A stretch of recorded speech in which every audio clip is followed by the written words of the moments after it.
കൂട്ടുകാരി, നമ്മുടെ ഇന്നത്തെ ചാറുകറി മോരുകറിയാണേ. നമ്മളതിന് ബേസായിട്ട് തക്കാളി തന്നെ എടുത്തിട്ടുള്ളത്.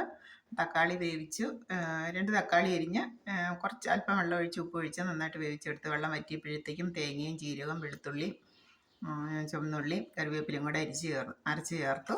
ആ അരപ്പും കൂടെ തിളച്ച് വന്നപ്പോഴത്തേക്കും നമ്മുടെ ആവശ്യത്തിനുള്ള മോര്, തൈരായിരുന്നു, തൈരൊന്ന് മിക്സിയിലടിച്ച് ലൂസാക്കി നമ്മൾ ചേർത്ത് കൊടുത്തു. അത് തിളച്ച് വന്നപ്പോഴത്തേക്കും നമ്മൾ കടുക് താളിച്ചിട്ടു. അപ്പോൾ നമ്മുടെ മോര് കറി റെഡി ആയിട്ടുണ്ട്. അപ്പം നമ്മുടെ ചാറ് കറി റെഡി ആയിട്ടുണ്ട്. ഇനി നമുക്കൊരു ബീൻസ് തോരനും കൂടെ വയ്ക്കണം. ഓക്കേ,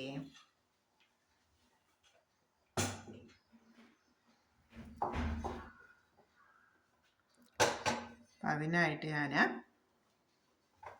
കടുക് താളിച്ച ചട്ടിയിൽ തന്നെ, മോരിന് വേണ്ടി കടുക് താളിച്ച ചട്ടിയിൽ എണ്ണയുണ്ടായിരുന്നു. ആ എണ്ണ തന്നെ നമുക്ക് ബീൻസിനും ഉപയോഗിക്കാം. അപ്പം എണ്ണ ചൂടായിട്ട് നമുക്ക് ബീൻസ് ഇട്ട് കൊടുക്കാം. ബീൻസ്